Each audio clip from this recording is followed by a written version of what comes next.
चलावै नै अगमै कवन छौरा कनखी चलावै नै अगमै कवन छौरा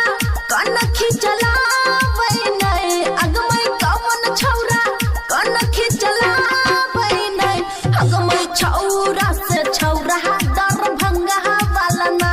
अगमै छौरा से छौरा कंदाहा वाला ना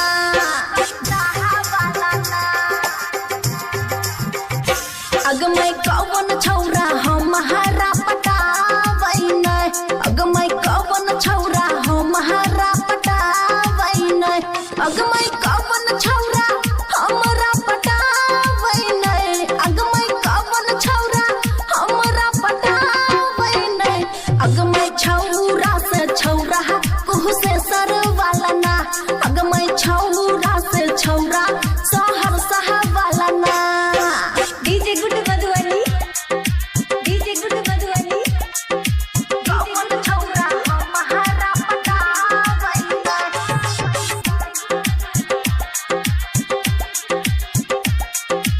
खुशी रिकॉर्डिंग स्टूडियो बलुआहा अगमै कवन छौरा न हम बर मांगै नै अगमै कवन छौरा न हम बर मांगै नै अगमै कवन छौरा नंबर मांगै नै अगमै कवन छौरा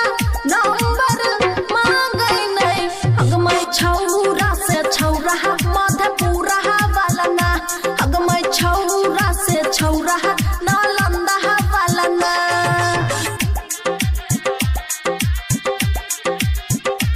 अगमै कवन छौरा न हम बर मांगै नै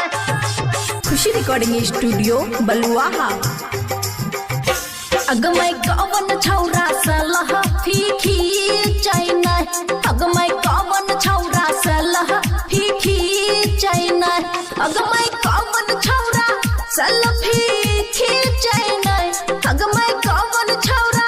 सलफी खींचैनै अगमै छौरा से छौरा मधुबनी वाला ना अगमै छौरा से छौरा सिपहल वाला ना म्यूजिक डीजे गुड्डू राज